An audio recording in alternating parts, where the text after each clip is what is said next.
This is Sunday Focus, a weekly public affairs program that looks at the topics affecting our society and the people who are making a change in the community each and every day. The people who have vision for the next generation. Sunday Focus presents new challenges for us, keeping you informed with topics of local and regional interest. Now the host of Sunday Focus, Christine Manica. Welcome back to another edition of Sunday Focus. I'm being joined in the interview room today with Eric Muckey. He is the Executive Director and CEO of the Lost and Found organization here in Sioux Falls. Hey, Eric, good morning. Hey, good morning. Lost and Found is one of the many great organizations throughout the Sioux Empire. So let's get started at the beginning of Lost and Found. How did it form? Lost and Found is a comprehensive suicide prevention and post-vention organization serving youth and young adults in South Dakota and the surrounding region. If you're not familiar with the world of suicide prevention, it might seem fairly straightforward, trying to, stop individuals from dying by suicide. But really what it means for us to do this work is we help people build resilience, live a life where they have, in simple terms, a good life. All the factors that would help them find community, find health, physical health, find mental health, all of those things, as well as supporting folks who have lost somebody to suicide. Mm-hmm. And so the journey to get here starts in the Mitchell, South Dakota area. So if you're listening today from Mitchell, around Mitchell, nice to say hello to you. A group of 5 18-year-olds from the Mitchell area started this nonprofit. That sounds like a joke waiting to happen. Honestly, well, I would jokingly say, not so jokingly, I don't know if we knew what the heck we were doing. But a friend of ours, Dennis DJ Smith, who is from the Mitchell area, or grew up in Mitchell, graduated from Mitchell High School in 2010, had created a project out of a Facebook argument, which also feels like a punchline waiting to happen. Nothing good comes from a Facebook argument. And in that Facebook argument, he was talking to somebody online about how effective were other suicide prevention organizations around the country. And this would have been, 2008, 2009. Yeah. Facebook was blowing up. People were going there all the time. Very different than today, so to speak. And what happened out of that argument was a really cool thing. He decided to create a Facebook group where he would engage people in, you might call it random acts of kindness, paying it forward, whatever that is. But he coordinated almost 3,000 people to go into their communities and share mental health resources with friends and have language and online resources that they could refer to share with friends and family. Turned that into a student project in high school, went to a national conference. I happened to join him on that conference in Chicago. Shout out, Christine. Thank you. And out of that experience, we're on the bus ride home and he pulls 5 of us together again. All of us at the time happened to be from the Mitchell area. Mm-hmm. And he said, we're going to start a nonprofit. And we all kind of look at each other and say, okay, sure. Sounds great.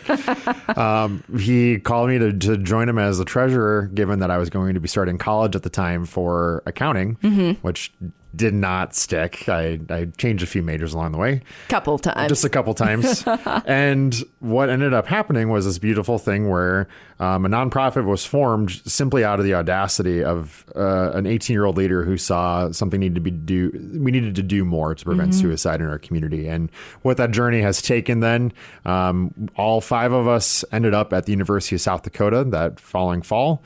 And from there started kind of finding our footing of doing more to prevent suicide by creating student campus chapters where student organizations on college campuses would reach out to each other, connect with counseling centers, find ways to share resources.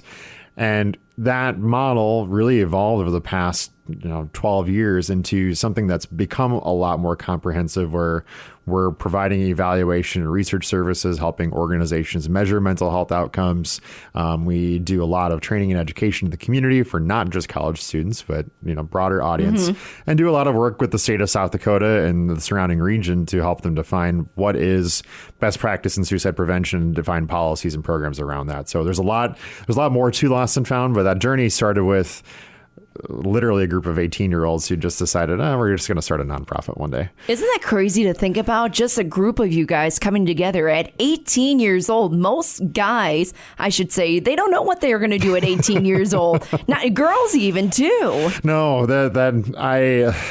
nothing in that moment would have ever prepared us for 12 years from now. Here's where we're sitting and talking and having this conversation. But to be on that journey and to see not just the need, but also just the opportunity to make an impact is really powerful. So for those of you listening who are, in that age demographic and you're thinking about, what can I do to change the world? Well, maybe start a nonprofit. You might find out. You might find out for sure. Now, Eric, you kind of touched on the services at Lost and Found. Can you kind of go more in depth into what those services are? Yeah. So our programs cover 4 areas. One is what we call student programs. So we train students on what it means to be a mental health advocate for themselves, for others in their community, in the program called Lost and Found Advocates, straightforward. We have a peer mentorship program that we deliver on primarily college campuses. The training's available for the broader community. And we also continue the work that was started about 12 years ago, which is campus chapters. So we have student organizations currently at 5 campuses in South Dakota and Minnesota that serve that purpose. We have that division. There's an evaluation research services division, which provides support to a number of organizations here in the Sioux Empire and around the state and region, basically saying if you have a mental health program that you're delivering or a suicide prevention program and you need somebody from the outside to evaluate how effective that is, we provide that service. We also do what's called education advocacy. So kind of it feels maybe too basic to talk about when you talk about education advocacy, but truly training, educational presentations. We provide advocacy support in terms of policy, but also in terms of how do we get community members to get out and talk about this topic. And then most recently, we just went through a merger with an organization called Survivors Joining for Hope. They've been around in the Sioux Empire for about 6 years, and they deliver what we call in the field post-vention services, which is in this case supporting suicide loss survivors. So people who have lost a loved one to suicide. The program's coming on through that merger. We have a financial assistance program for family members left behind by suicide. And then as well, there's some other sort of policy supports programs that we provide, as well as a survivor resource network. So we're, in the greatest sense of the word, comprehensive is the word we use. We are comprehensive.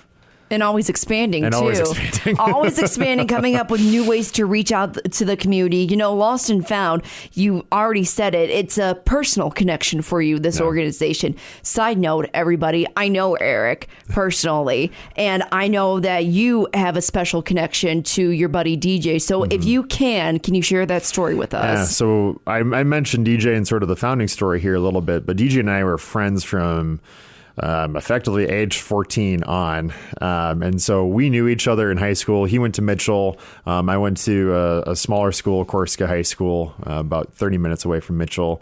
And we knew each other through an organization called Family, Career, and Community Leaders of America, which is the conference we're talking about in Chicago. The organizations keep growing. It just keeps the acronyms keep getting better. Basically, we knew each other through that student organization in high school, and we spent a lot of time around each other. We're involved in various things at the state level, and we became really close because of that, and became close in college because, if you're starting a nonprofit with somebody, you get to know them pretty well, to say the least. Right. And so over that period of time, DJ and I became very close friends. He elevated me really throughout the organization, and after college, he had to make a tough choice. So as one does coming out of college, he joined the Peace Corps and was moving to Tanzania. Wow. So, big life transition.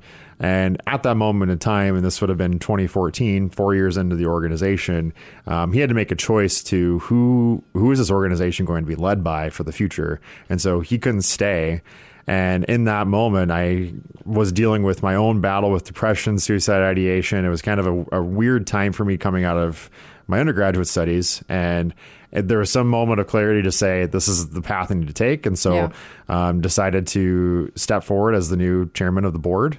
And that was sort of the place where I got to carry on DJ's legacy while he was in Africa.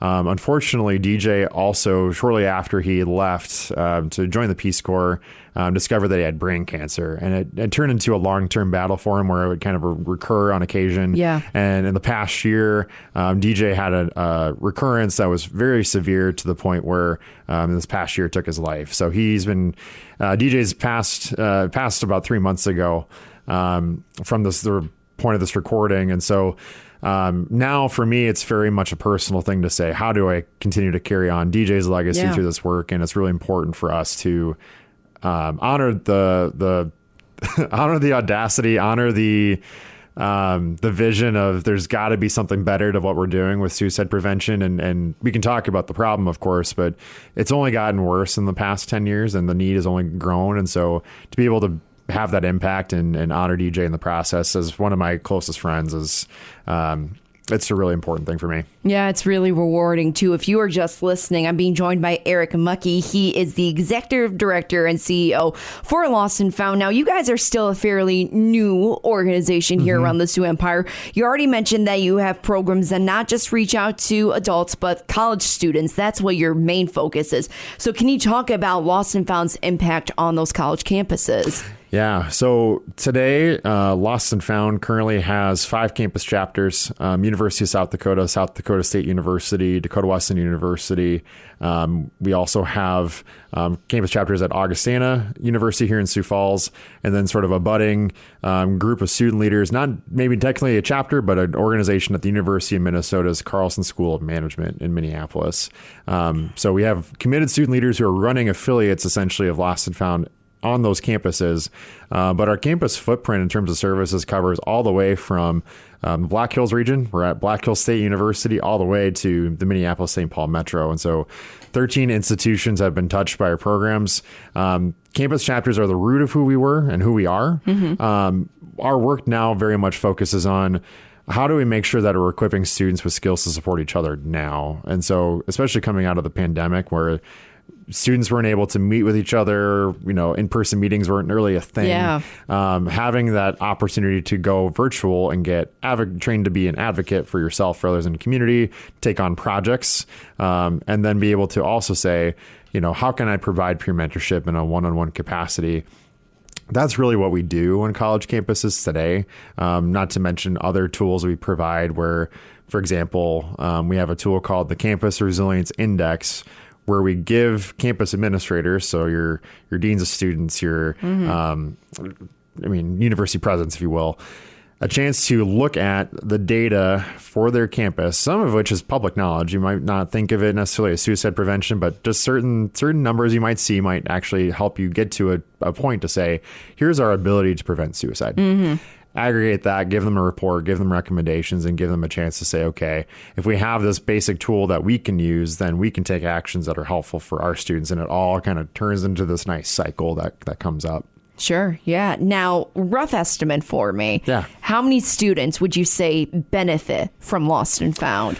That's a great question. So I would say in a given year, and this past year in particular, in terms of the number of student leaders who've gone through our trainings, especially, you can probably look at about 150, 200 students, which might not seem on its head like a large number. Put them in a room, then it looks a lot larger. A big number, yeah. But think about it this way. If you have just maybe 3 or 4 points of interaction, 3 or 4 people that they might have a trusted conversation with on their campus, think 3 or 4 times that number, let alone the reach of any content shared online, any content shared on campus, presentations. Sure. And so, rough number you can get to this past year, we reached probably about 5,000 students, and I think it'll probably be closer in the next year to about double that. So Wow. Yeah.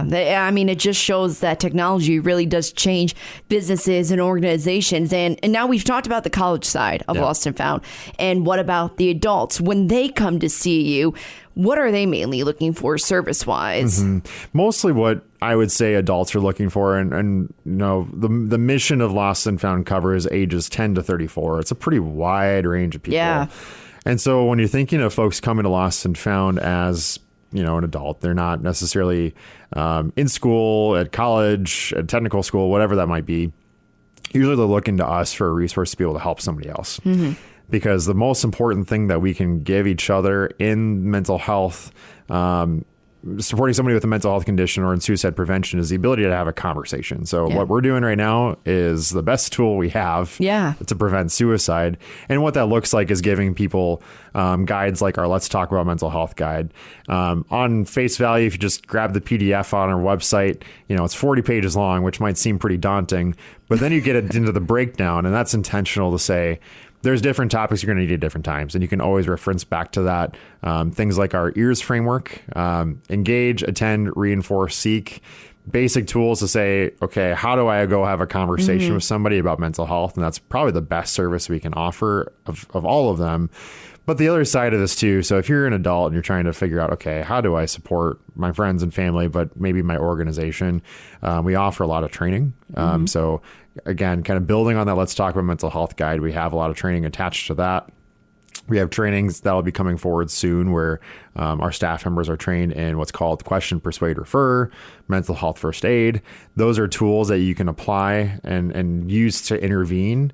But then also sort of, again, back to the measurement thing. Yeah. I know people talk about data a lot, and data is kind of this, weird word to say like, oh, we have all this information about how things work. A big bubble. Big bubble. And the whole idea of how we use data is to say, if we can help a community understand their mental health needs, if it can help them understand their capacity to prevent suicide, kind of like the Campus Resilience Index that I talked about a moment ago, but also getting to this sort of idea of we can help community leaders measure their capacity for prevention. Those are tools that we can also provide on sort of I don't know if I call it one-off basis, but part of what we do. The big thing, though, I'll say, and you asked me about reach and sort of how many folks we're actually impacting. I did not expect, and I say this as probably an 85-year-old man in a 30-year-old body.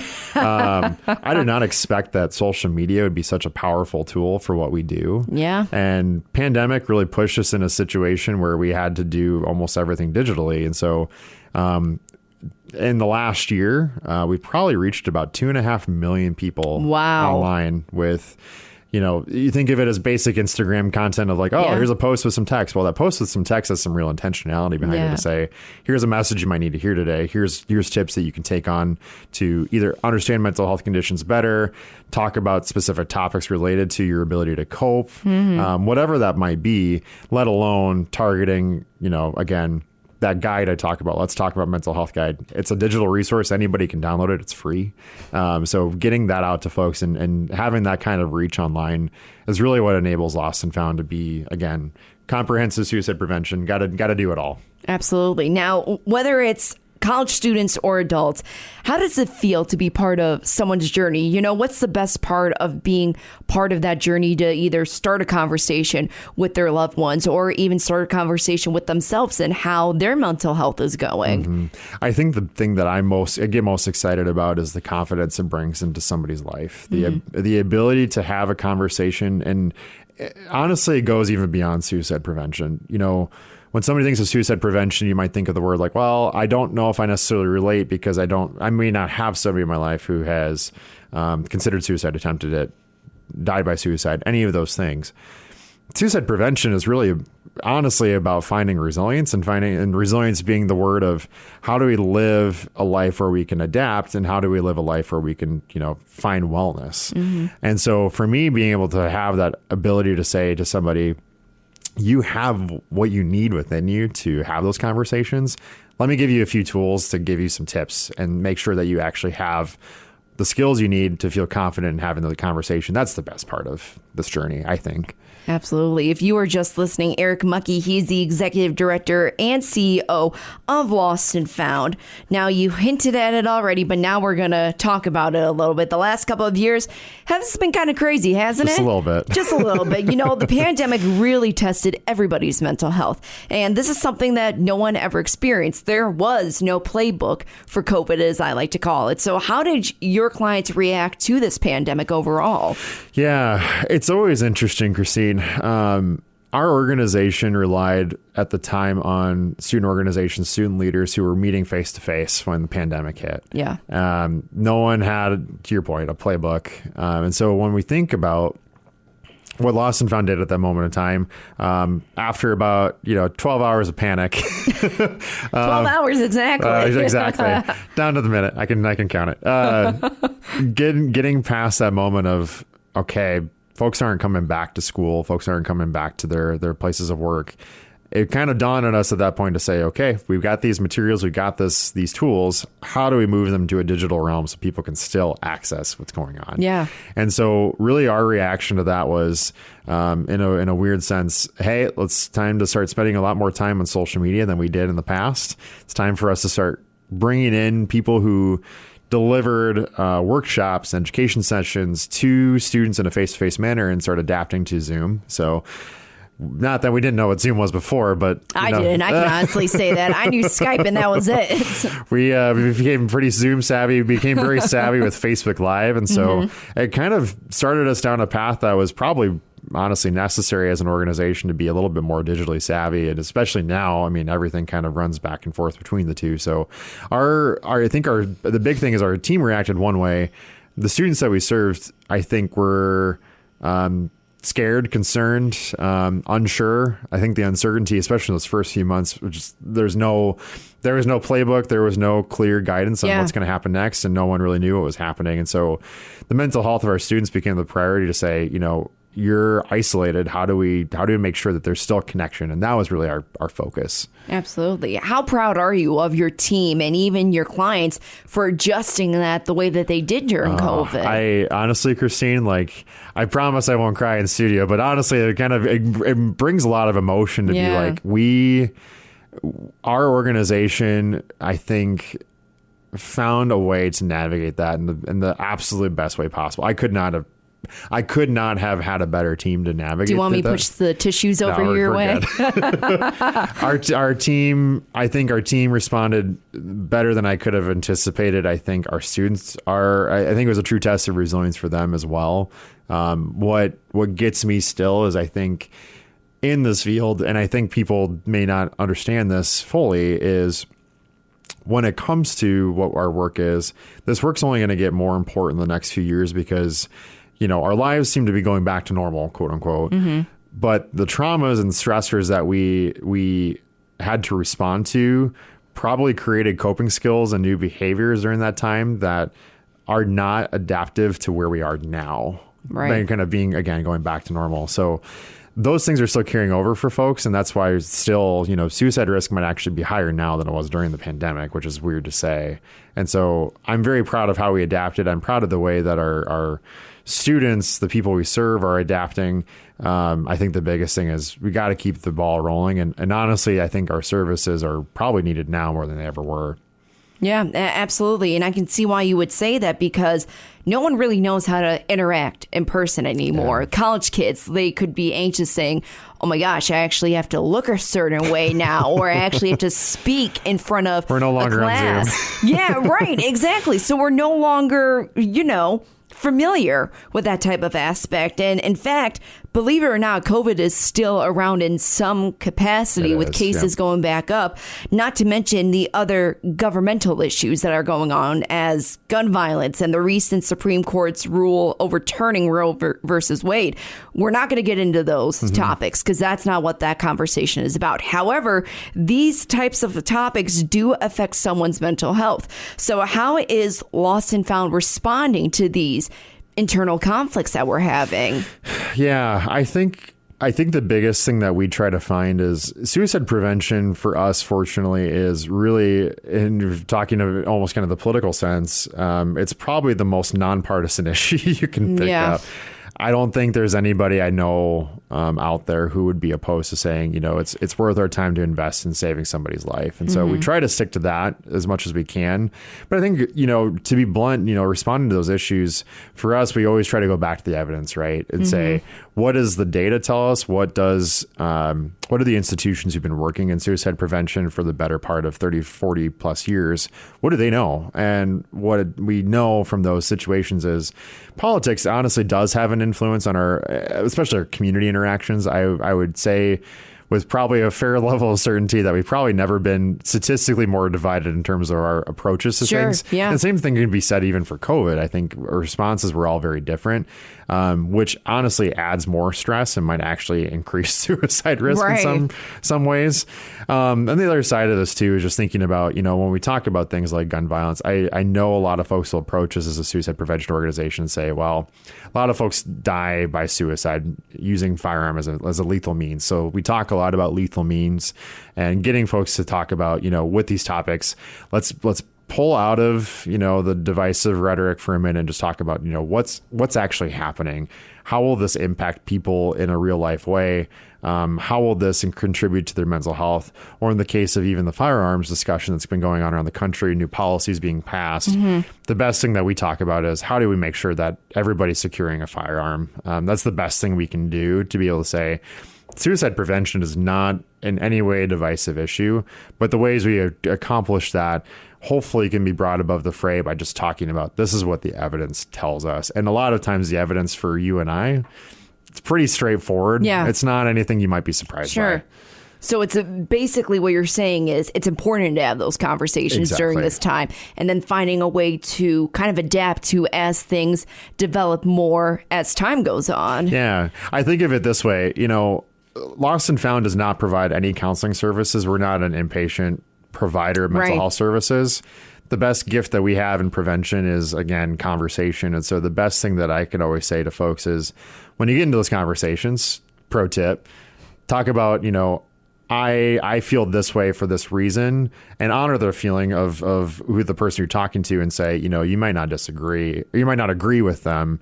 But if that's the way they feel about it, then that's something you can say, okay, feelings aren't necessarily facts, but you might be able to get a better sense of who they are, or what they're standing on based on that conversation. If you can start there and engage, things are going to be a lot better. And go forward. And you can also have a conversation that does not cause somebody's mental health to spiral, which absolutely, that's important. Very important. Again, this is Eric Muckey. He is the executive director and CEO of Lost and Found here in Sioux Falls. Now, lots of events go on for you guys because obviously an organization doesn't run alone. So what type of events do you have going on? Yeah, so I know in this upcoming week, we will be hosting on Friday, July 22nd, the Long Ball 22 Classic Golf Tournament in partnership with... Oh boy, do you need a playing partner? I think I might know someone. Come on, Chris, time to go play. We partner with a family here in Sioux Falls, Paul and Lee Longley, and their organization just newly started, the Longley Family Foundation, to honor their son Ben, who died by suicide. And in that golf tournament, there will be, of course, golf. Sorry, Chris, we're now going to be playing. It's already full. So 144 players, full field at Grand Falls Casino and Golf Resort. But the nice thing is we still have dinner seats open for that as well. And there's also at that dinner, there will be a silent and live auction to participate in. You can participate in the silent auction actually from anywhere for the few days leading into that. We'll also have live recording artist Blessing Offer from Nashville, Tennessee coming to join us that evening too. So it should be a great time. And I know if you want to learn more about that tournament, you can go to longball22.resilienttoday.org. There's a few other events, though, coming up in September. I think the big one for us is always the month of September is National Suicide Prevention Month. Mm-hmm. We'll have a full month. I'm already kind of mildly tired thinking about it. But we'll be kicking off September 8th. We'll actually have a ribbon cutting here in downtown Sioux Falls at our new office space, followed by an event at Severance Brewing Company where we'll actually be hosting the first of a series of live podcasts. Wow. With our podcast Great Minds with Lost and Found, hosted by Joel Kaskinen. Of course, Joel. I know him too, side note. So we'll be hosting that at Severance Brewing. The dates for the remainder of our tour, we'll have three other live podcasts: Rapid City, Brookings, and Mitchell on the books. We'll be scheduling those out here in the next month. But those events, along with we'll have a couple of fundraisers coming up. One is in mid-September, September 16th. We'll also be looking at one just the week before Thanksgiving. But again, we don't do anything without our community. This work, when we talk about even the research we do, it's not like true like numbers where you're talking about looking necessarily just at spreadsheets all day. It's really like, what is community-based research? How do we bring people together? Everything we do is about the community need. And this is an opportunity for us then to go back to the community and say, hey, we need your help. And so look ahead. I always say resilienttoday.org. It's kind of a mouthful. RESILIENTTODAY.org. You'll find us there. You can search Lost and Found on the interwebs, as well as you can find us on social. All right, awesome. Eric Muckey, again, the Executive Director and CEO of Lost and Found. Thanks for joining us today. Thanks, Christine.